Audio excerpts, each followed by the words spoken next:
बतानी है तो बड़ी भिन्न बतानी, तो ऊपर से सबसे बड़ा कौन सा है, सबसे बड़ा ये है, तो सबसे बड़ी भिन्न कौन सी हो जाएगी 47/49। अगर हमको सबसे छोटी भिन्न बतानी होती तो ऊपर से सबसे छोटा कौन सा है 38, सबसे छोटी भिन्न कौन सी हो जाती है 29/22।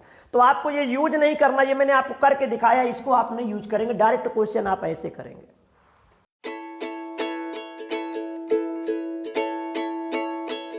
ये जो हमारा चैप्टर है नंबर सिस्टम का है, और नंबर सिस्टम में आज हम लोग भिन्न पढ़ेंगे। भिन्न मतलब फ्रैक्शन से पढ़ेंगे। ये क्वेश्चन हम लोग बेसिक टू एडवांस से पढ़ेंगे। तो पहले क्वेश्चन का बेसिक देख ले, फिर हम एडवांस के क्वेश्चन भी देखेंगे, इसमें एडवांस लेवल कैसे क्वेश्चन आते हैं, साथ साथ इसमें शार्ट ट्रिक भी देखेंगे हम लोग, ठीक है। तो इसका हम पहला क्वेश्चन आपको बताने जा रहे हैं। पहला क्वेश्चन जानने के साथ साथ आप थोड़ी सी बात जान लीजिए। जो हमारी फ्रैक्शंस होती है, जो हमारी भिन्न होती है, जो हमारी फ्रैक्शंस या भिन्न होती है, तो भिन्न दो प्रकार की होती है, एक प्रॉपर होती है और एक इम्प्रॉपर होती है। तो कहते हैं ये कैसे जानेंगे प्रॉपर और इम्प्रॉपर की बात। तो जैसे मैं लिख दूं 3/4 और लिख दूं 4/3, तो फ्रैक्शंस का ये कहलाता है डिनोमिनेटर और ये कहलाता है न्यूमिनेटर। अर्थात भिन्न का ये कहलाता है हर और ये कहलाता है अंश। जो पूरी वैल्यू होती है, जो 100% वैल्यू होती है, वो हर में होती है। और जब 100% वैल्यू यहां होती है तो यहां की वैल्यू जो होनी चाहिए तो 100% होनी चाहिए, लेकिन 100% से ज्यादा नहीं होनी चाहिए। तो 3/4 एक प्रॉपर फ्रैक्शन है। 4/4 लिख दूं तो भिन्न का जो मैक्सिमम मान होता है 1 होता है। 4 यहां पे है तो 4 यहां भी हो सकते हैं, या 2/4 या 1/4, ये सब प्रॉपर है। लेकिन 4/3 की बात करूं तो यहां पे होल वैल्यू 3 है, यहां पे 4 आया कहां से, इसका अंश बड़ा हो गया, हर से अंश बड़ा हो गया। तो कभी हर से अंश बड़ा हो जाए तो उसे इम्प्रॉपर फ्रैक्शन से बोलते हैं और इसे अनुचित भिन्न बोलते हैं। तो हम लोग उचित अनुचित जान लेंगे, इसके बाद क्वेश्चन को करेंगे। तो बताइए, अगर मैं आपसे बोलूं 5/7 क्या है, तो आप देख रहे हैं इसका न्यूमिनेटर छोटा है, ये प्रॉपर है। मैं बोलूं 7/5 क्या है, तो आप कहेंगे 7 में आपका न्यूमिनेटर आपका बड़ा है, डिनोमिनेटर से बड़ा है, ये क्या है इम्प्रॉपर है। तो आप प्रॉपर और इम्प्रॉपर के विषय में जान लीजिए, फ्रैक्शंस का इम्प्रॉपर और प्रॉपर कैसे होता है। देखिए भाई, बेसिक टू ट्रिकी क्वेश्चन या एडवांस लेवल के भी क्वेश्चन हम लोग देखेंगे। 8/9, 6/7 और अगले में लिखा है 5/6 और अगले में लिखा हुआ है आपका 7/8। इसमें मुझसे पूछा गया है कि सबसे बड़ी भिन्न का मान बताइए। तो इसमें आपको मैं थोड़ी जानकारी दे दूं। आप पहले बताइए, इसमें हमें लार्जेस्ट फ्रैक्शन बड़ी भिन्न का मान बताना है। आप देख रहे हैं कि भिन्नों के बीच का गैप बराबर है। बहुत बार एग्जामिनर क्वेश्चन पूछता है कि गैप बराबर है। अगर मेरा गैप बराबर है, 1 का गैप है यहाँ पे, तो दी गई फ्रैक्शन से प्रॉपर है। तो जो फ्रैक्शन से मेरी बड़ी मिलेगी उसकी वैल्यू बड़ी होगी, और जो फ्रैक्शन छोटी उसकी वैल्यू छोटी होगी। तो यहां से हम डायरेक्ट देख के बता सकते हैं सबसे बड़ी फ्रैक्शन से क्या हो जाएगी 8/9। लेकिन स्टूडेंट, जरूरी नहीं कि हमेशा आपको गैप बराबर मिले। तो करने का कॉन्सेप्ट जान लीजिए क्या होता है। आप सीधा यहां से गुणा करेंगे 8 × 7 = 56 और ये हो जाएगा 9 × 6 = 54। तो 54 इधर छोटा आएगा, इधर से 56 बड़ा आएगा, तो मैं इसको कट कर दूंगा, ये छोटी हो गई। यहां से करूंगा तो ये हो जाएगा 8 × 6 = 48 और 9 × 45, ये भी छोटा हो गया, इधर 45 इधर 48। इधर देखिए 88 = 64 और 9 × 7 = 63, तो इधर ये भी छोटा हो गई। सबसे फ्रैक्शन से बड़ी कौन सी हो जाएगी 8/9। मेरी लार्जेस्ट फ्रैक्शन से ये आ जाएगी। देखिए स्टूडेंट, ये क्वेश्चंस हैं, इसमें भिन्न दी गई हैं, और इस क्वेश्चन में आप भिन्न देखने के पहले देख लिया करिए। ये प्रॉपर है आपकी, ये भी प्रॉपर है, ये भी प्रॉपर है, लेकिन आप ये देख रहे हैं ये इम्प्रॉपर है। इम्प्रॉपर की जो वैल्यू होती है भैया 1 से ज्यादा होती है, 1 से ज्यादा होती है, क्योंकि फ्रैक्शंस का मैक्सिमम मान 1 होता है। 1 से ज्यादा होती है, इस वजह से इसे इम्प्रॉपर की श्रेणी में रखा जाता है, या इसे मिक्स्ड फ्रैक्शन से भी बोला जाता है। आपसे बताना क्या है, छोटी भिन्न बतानी है। आपको स्मॉलेस्ट फ्रैक्शन छोटी भिन्न बतानी है। तो मैंने कहा इसकी वैल्यू तो हमेशा 1 से ज्यादा होती, बाकी की वैल्यू 1 से कम होगी। तो मुझे बताना है छोटा, तो मैं इसको तो छोड़ ही दूंगा, क्योंकि इसकी वैल्यू तो 1 से बड़ी निकलेगी। अब बात इतने में मेरी रुक जाएगी। ये हमारी प्रॉपर फ्रैक्शन से जिसकी वैल्यू 1 से कम होगी, इसकी 1 से ज्यादा होगी, तो बड़ी छोटी बतानी, तो इसको तो हम हटा देंगे पहले। अब इनमें देखिए, मैंने आपको कॉन्सेप्ट बताया था, यहाँ 1 का गैप है, यहाँ पे 2 का गैप है, यहाँ पे 2 का गैप है, यहाँ पे 2 का मल्टीप्लाई करके मैं एक बार आपको नियम सिखाई देता हूँ, पर ये करना नहीं है ऐसे। यहाँ पे इन फ्रैक्शन से मैं बताना है कौन सी फ्रैक्शन से मेरी छोटी होगी। आप देख रहे हैं यहाँ 2 का गैप है, यहाँ 2 का गैप है, तो यहाँ 2 का गैप हम कैसे बनाएंगे, ऊपर नीचे हम 2 से गुणा कर दे, तो ये हो जाएगा 6/8 और ये हो जाएगा 5/7, यहाँ मैंने कुछ नहीं किया, और यहाँ पे हो गया 7/9। आप देख रहे हैं यहाँ भी 2 का गैप, यहाँ भी 2 का गैप, यहाँ भी 2 का गैप। तो मैंने बताया जो फ्रैक्शन से बड़ी दिखेगी उसकी वैल्यू बड़ी होगी, जो फ्रैक्शन छोटी उसमें वैल्यू छोटी। तो इसमें सबसे बड़ी कौन सी दिख रही है? ये वाली सबसे बड़ी दिख रही है, तो सबसे बड़ी फ्रैक्शन से क्या हो जाएगी? 7/9। स्टूडेंट हम आपको बेसिक से बताते हैं कैसे करना है, जरूरी नहीं कि आप ऐसे करें, क्वेश्चन ऐसे भी आप कर सकते हैं। देखिए आप देख रहे हैं कि यहाँ पे सबसे बड़ी भिन्न ये मिली, तो ये आपकी इम्प्रॉपर है, तो इसको हटा देंगे, यहाँ पे चेक करेंगे। देखना 7 × 21 / 20, ये हो जाएगा 20 और ये हो जाएगा 21, तो 21 बड़ा है, हमें छोटा बताना है। यहाँ पे हो जाएगा 9 × 45 = 49, 9 × 45 और 49, तो 49 ये तो आपकी क्या हो जाएगी? बड़ी। तो सबसे छोटी भिन्न कौन सी हो जाएगी? सबसे छोटी भिन्न क्या हो जाएगी? 5/7। स्टूडेंट थोड़ी सी एरर हो गई थी, एरर नहीं हुई थी, मैंने गलत लिख दिया था। यहाँ पे क्या था भाई? 2 का गैप, यहाँ 2 का गैप, तो यहाँ 2 का गैप करने के लिए मैं 2 से मल्टीप्लाई करूंगा तो ये बनेगा, और यहाँ पे ये बनेगा, और यहाँ पे ये बनेगा। मुझे छोटा बताना था, मैंने बड़ा लिख दिया था सबसे छोटा। तो इसमें जब सबसे छोटा जो दिखेगा उसकी वैल्यू छोटी होगी, तो सबसे छोटा ये दिख रहा है तो इसका आंसर ये आएगा। बड़ा अगर पूछता तो इसका आंसर क्या होता? इनमें भिन्नों में सबसे बड़ी ये हो जाती, लेकिन दी गई भिन्नों में इम्प्रॉपर वाली तो इनको छोड़ के वो वाली हो जाती। तो लेकिन करना क्या है, हमें इसमें बताना था। तो इसमें सबसे छोटी भिन्न कौन सी दिख रही है? 5/7। या तो मैंने आपको बेसिक से भी बता दिया, आप सीधे गुणा करके देख लें, ठीक है। देखो इसमें छोटी भिन्न बतानी, तो देखो आपको करना क्या है, परेशान मत हो। क्वेश्चन को एक लाइन में ऐसे कर दे, आपको छोटी बतानी, आपको बड़ी को छोड़ना है, छोटी बतानी। आप करें 7 × 21, 4 × 5 = 20, इधर 21 बड़ा मिला, इधर 20 छोटा मिला। यहां करेंगे 5 दूनी 10, 7 × 1 7, इधर बड़ा मिला, इधर छोटा। 13 × 1 13, 11 दूनी 22, इधर बड़ा मिला। सबसे छोटी भिन्न कौन सी हो गई? 1/2। तो इस तरह से आपको करना है। देखिए स्टूडेंट, इसमें हमें सबसे लार्जेस्ट फ्रैक्शन अर्थात सबसे बड़ी भिन्न बतानी है।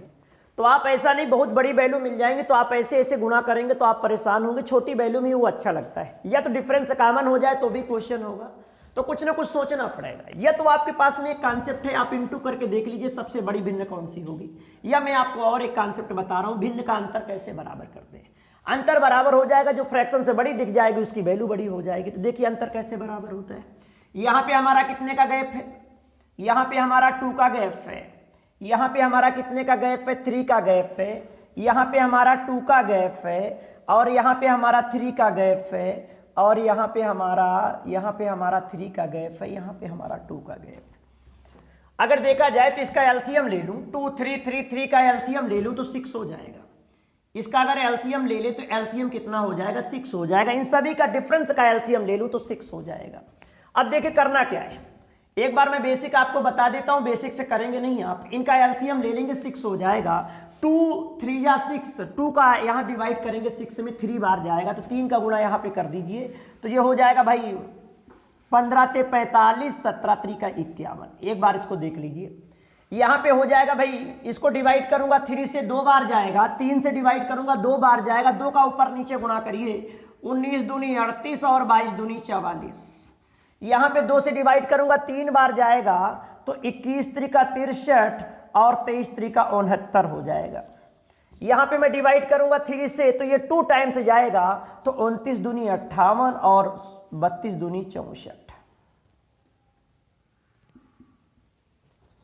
32 दूनी 64 हो जाएगा। यहाँ पे डिवाइड करूंगा 2 टाइम जाएगा, तो 34 दूनी 68 और 37 दूनी हो जाएगा 74। यहाँ डिवाइड करूंगा 3 टाइम्स जाएगा, तो 3 से गुणा कर लीजिए, इसमें 3 से गुणा कर लेंगे, 3 बार जाएगा इसमें, तो ये हो जाएगा 3 × 7 = 21 और 3 × 4 = 12, 2 = 14, और यहाँ पे भाई 3 से गुणा करिए, 3 × 9 = 27 और 3 × 4 = 12, 2 = 14। यहाँ पे थोड़ा डाउट हो रहा है, तो यहाँ पे आप ऐसा करिए, 2 से डिवाइड करूंगा 3 बार जाएगा, 3 का इसमें गुणा करिए, तो 21 × 3 = 63, 21 × 3 = 63, इसमें भी 3 का गुणा करिए, 23 × 3 = 69 हो जाएगा।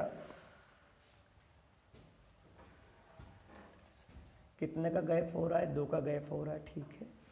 तो यहाँ पे गैप कितने का आ गया? यहाँ पे गैप आ गया आपका 6 का, यहाँ पे गैप आ गया आपका 6 का, यहाँ भी गैप आ गया आपका 6 का, और यहाँ भी गैप आ गया 6 का, यहाँ भी आ गया 6 का। तो यहाँ कहाँ से प्रॉब्लम हो गई भाई? यहाँ पे 6 का गैप आ गया, तो 2 से काटिए 3 बार हो जाएगा, तो 21 त्रिका 63 हो जाएगा, और 23 त्रिका 69 आ तो रहा है 6 का गैप। हर जगह 6 का गैप आ रहा है, देख रहे हैं, हर जगह 6 का गैप आ रहा है। तो मैंने जो बेसिक करके दिखाया, आप ऐसे करेंगे नहीं तो एग्जाम ही बेकार हो जाएगा। ये बेसिक से करके दिखाया, गैप बराबर कैसे करते हैं, ये गैप बराबर करने का मेथड होता है। तो यहाँ भी 6 का गैप, यहाँ भी 6 का गैप, यहाँ भी 6 का, सब जगह 6 का गैप आ गया। तो आप क्वेश्चन करेंगे कैसे? आप क्वेश्चन ऐसे नहीं करेंगे, जो तो मैंने आपको कॉन्सेप्ट दिया है, आप ऐसे करेंगे नहीं। क्वेश्चन देखना करना कैसे है, आप डिफरेंस लेंगे, डिफरेंस के बाद उनका एलसीएम ले लेंगे और ऐसे करना है। 2 3 जा 6, 3 बार गया तो ये हो जाएगा 15 ते 45। 3 से काटेंगे तो 2 बार जाएगा तो हो जाएगा 19 दूनी 38। 2 से काटेंगे 3 बार जाएगा तो 21 त्रिका 63, और इससे 3 से करेंगे तो 2 बार जाएगा तो 29 दूनी 58, और 3 से करेंगे 2 बार जाएगा तो 34 दूनी 68, और इससे करेंगे तो भाई इसमें कितनी बार जाएगा? 3 बार, तो 47 त्रिका 141। आप देख रहे हैं डिफरेंस बराबर हो जाता है, जो ऊपर से बड़ा होगा वो नीचे से भी बड़ा होगा। तो हमें क्या बताना है? इसमें बड़ी भिन्न बतानी है। तो बड़ी भिन्न बतानी, तो ऊपर से सबसे बड़ा कौन सा है? सबसे बड़ा ये है, तो सबसे बड़ी भिन्न कौन सी हो जाएगी? 47/49। अगर हमको सबसे छोटी भिन्न बतानी होती तो ऊपर से सबसे छोटा कौन सा है? 38। सबसे छोटी भिन्न कौन सी हो जाती है? 29/22। तो आपको ये यूज नहीं करना, ये मैंने आपको करके दिखाया, इसको आप नहीं यूज करेंगे, डायरेक्ट क्वेश्चन आप ऐसे करेंगे। देखना स्टूडेंट, ये क्वेश्चन हमारा, इससे हमें डिसेंडिंग ऑर्डर में लगाना है। डिसेंडिंग ऑर्डर को बोलते हैं भाई अवरोही क्रम, घटता हुआ क्रम या अवरोही क्रम हमारा डिसेंडिंग ऑर्डर कहलाता है। क्वेश्चन स्क्रीन पे आ रहा होगा, आप क्वेश्चन स्क्रीन पे देख लें, मैंने ऑप्शन लिख लिए समझाने के लिए, ठीक है। तो आप देख लीजिए, इसको हमें डिसेंडिंग ऑर्डर में लगाना है। इन दी गई फ्रैक्शंस को डिसेंडिंग ऑर्डर में लगाना है। कौन सा ऑप्शन इसको बता रहा होगा? डिसेंडिंग ऑर्डर का मतलब होता है घटता हुआ क्रम या अवरोही क्रम। तो घटता हुआ क्रम में सिंबल ऐसे लगाए जाते हैं, हर सिंबल ऐसे लगते हैं, और डिसेंडिंग ऑर्डर होता तो सभी सिंबल आगे की तरफ लगते हैं। तो कौन सा आंसर है जो कि डिसेंडिंग ऑर्डर को रिप्रेजेंट कर रहा है? तो हम देखेंगे इसको बाई ऑप्शन कैसे करना होता है। देखना, 7 त्रिका 21 और 5 25 हमारा सिंबल ऐसे लग गया, जबकि अवरोही क्रम में सभी सिंबल्स ऐसे आते हैं। पहला ऑप्शन इनकरेक्ट हो गया। दूसरे में देखेंगे 5 एकन्नम 5, 3 त्रिका 9, ये 5 हो गया, ये 9 हो गया, आंसर में ऐसे लग गया। 7 त्रिका 21 और 5 25 ये भी ऐसे लग गया, दोनों सिंबल आपके ऐसे लग गए। तो ये भी आंसर क्या हो गया? ये तो आपका गलत हो गया, क्योंकि ये कौन सा ऑर्डर बन गया? ये तो असेंडिंग ऑर्डर बन जाएगा, ये तो भी आपका गलत हो जाएगा। इसके बाद इधर देखते हैं 5 25, 7 त्रिका 21, तो इधर 25 हो गया, इधर 21 हो गया, तो 25 बड़ा होता है, आगे की तरफ लग गया, ये अवरोही में लग रहा है। 3 त्रिका 9, 5 एकन्नम 5, 5 से 9 बड़ा हो गया, ये आंसर आपका राइट हो गया। अगर मुझसे पूछा होता अवरोही क्रम में तो ये आपका राइट होता, लेकिन पूछा क्या है? अवरोही क्रम डिसेंडिंग ऑर्डर पूछा है, तो डिसेंडिंग ऑर्डर में सभी सिंबल आगे की तरफ लगने हैं, तो ये आंसर सही हो गया। इसके बाद इसको मैं चेक करके आपको दिखा दूं, तो ये हो गया 15 और ये हो गया 7, तो ये इधर लग गया। इधर देखिए, ये 5 और ये 9, ये इधर लग गया, एक सिंबल एक इधर, इधर ये भी गलत हो गया। मेरा आंसर कौन सा राइट होगा? मेरा ये आंसर राइट होगा। देखिए, ये क्वेश्चन आपका नेक्स्ट क्वेश्चन है। ऐसे क्वेश्चन हमारे एग्जाम पे बहुत आ रहे हैं। इसको डिसेंडिंग ऑर्डर में कौन सा ऑप्शन डिसेंडिंग ऑर्डर को बताएगा? अवरोही क्रम पूछा, डिसेंडिंग ऑर्डर को कौन सा ऑप्शन बता रहा है? इस 4 ऑप्शनों में, ठीक है। ये आंसर में लिख के आ जाएगा, दिए गए ऑप्शन में कौन सा ऑप्शन डिसेंडिंग ऑर्डर या घटते क्रम या अवरोही क्रम को दर्शा रहा है। तो घटते क्रम में जाएगा तो ऐसे ही सिंबल हमें लगाने, ये अवरोही क्रम का सिंबल होता है। तो आप देख ले भाई, ऑप्शन इनको देखा जाता है, तो आप देखेंगे तो ये हो जाएगा 15 पना 75, और ये हो जाएगा 9 72, ये ऐसे लग गया। ये हो जाएगा भाई, ऐसे हो जाएगा 18 17 8 136, और यहाँ से 15 गुणे 11 करेंगे तो ये आपका बड़ा हो जाएगा, आज ये आपका बड़ा हो जाएगा, ये आंसर आपका फेल हो जाएगा। इधर से देखेंगे तो 11 5 55, 9 63, तो 63 आपका बड़ा, तो ये भी आपका आंसर फेल हो जाएगा, क्योंकि सिंबल उधर लग गया। इधर देखिए 11 11 में 121, 17 17 7 119, तो यहाँ पे 119 तो बढ़िया है। 11 11 में 119, 17 7 119 बड़ा है।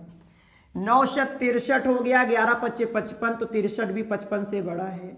15 पना 75, 9 72, तो ये भी बड़ा है। तो ये सभी सिंबल ऐसे लग गए, तो ये क्रम किसको बता रहा है? ये क्रम डिसेंडिंग ऑर्डर को बता रहा है। सारे सिंबल ऐसे लग गए, तो मेरा आंसर 3rd राइट हो जाएगा, ये भी आपका रॉन्ग हो जाएगा, ये आपका करेक्ट आंसर होगा। देखिए, ये क्वेश्चन आपके स्क्रीन पे आ रहा है। इस क्वेश्चन में इन्होंने क्या पूछा है कि इसे असेंडिंग ऑर्डर में लगाया जाए। असेंडिंग ऑर्डर में लगाने के साथ साथ में ये पूछ रहे हैं कि अगर इसे असेंडिंग ऑर्डर पे लगा दो तो चौथे नंबर पे कौन आएगा, दूसरे नंबर पे, तीसरे नंबर पे, ऐसे भी क्वेश्चन से बहुत पूछे जाते हैं। तो स्टूडेंट अभी मैंने आपको पहला ही क्वेश्चन इसी बिहाफ पे बताया था कि यहाँ पे इसको लिख सकता हूँ 5/6, इसको लिख सकता हूँ 7/8, लिख क्या सकता हूँ, लिखा ही है, और यहाँ पे 8/9, और इसको मैं लिख सकता हूँ 3 से डिवाइड करके 3/4, क्योंकि यहाँ पे क्या लिखा है 3/12, इसको लिख सकते हैं 3/4। अब स्टूडेंट यहाँ पे देख रहे होंगे इनके बीच का गैप बराबर है, यहाँ भी 1 का गैप, यहाँ भी 1 का गैप, यहाँ भी 1 का गैप, यहाँ भी 1 का गैप। जब इनके बीच का डिफरेंस इक्वल हो और भिन्न हमारी प्रॉपर हो तो जो फ्रैक्शन से बड़ी दिख रही है तो उसकी वैल्यू भी बड़ी होगी, और जो फ्रैक्शन छोटी उसकी वैल्यू छोटी होगी। कहते हैं इसे असेंडिंग ऑर्डर में लगाइए, इसे आरोही क्रम में लगाइए, तो आरोही क्रम अर्थात इसको असेंडिंग ऑर्डर में लगाने की बात कर रहा है। तो असेंडिंग ऑर्डर में बढ़ते क्रम में लगाएंगे तो जो भिन्न सबसे बड़ी उसका मान बढ़ा, तो छोटे से बड़े की तरफ चलते हैं, बढ़ते क्रम में चलते हैं असेंडिंग ऑर्डर में। 3/4, 3/4 के बाद में वैल्यू आएगी 5/6, और इसके बाद में बड़ी वैल्यू आएगी 7/8, इसके बाद बड़ी वैल्यू आएगी 8/9, क्योंकि गैप बराबर है तो जैसे जैसे वैल्यू की यहाँ पे डिजिट बढ़ेगी वैसे वैसे उसकी वैल्यू बढ़ेगी। मैंने आपको कॉन्सेप्ट दिया था। तो आरोही क्रम में लगाया जाए तो चौथे नंबर पे कौन सी भिन्न होगी, 8/9, ये मेरा आंसर हो जाएगा इसका। दूसरे नंबर में बोलता है ये, तीसरे नंबर में बोलता है ये, पहले नंबर में बोलता है ये, इसका आंसर हो जाएगा 8/9।